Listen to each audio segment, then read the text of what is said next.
আজ আমরা আপনাদের নিয়ে চলেছি কায়রোর বিখ্যাত মিশরীয় জাদুঘরে।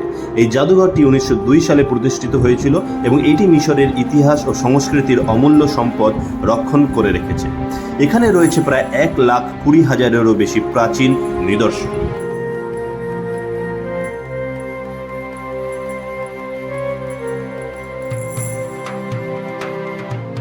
প্রথমেই আমরা দেখে নেব তুতেনখামেনের রাজকীয় সমাধি। তার সোনার মুখোশ, যা খাঁটি সোনা ও মূল্যবান পাথর দিয়ে নির্মিত, যা এখানের প্রধান আকর্ষণ।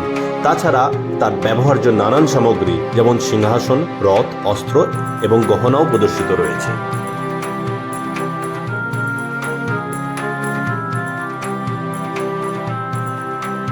এখানে রয়েছে মমি গ্যালারি, যেখানে প্রাচীন মিশরের রাজাদের এবং অভিজাতদের মমি সংরক্ষিত রয়েছে। রামেসিস দ্য সেকেন্ড, কুইন হাতশপসুতের মতো বিখ্যাত ফেরাওদের মমি দেখে আপনি মুগ্ধ হবেন।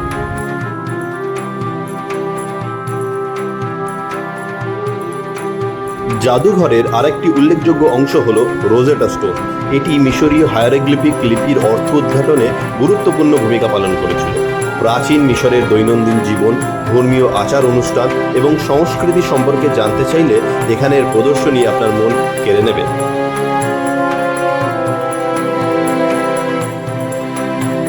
আসুন, এই ঐতিহাসিক যাত্রায় আমাদের সাথে থাকুন এবং মিশরের রহস্যময় জগতে ডুব দিন।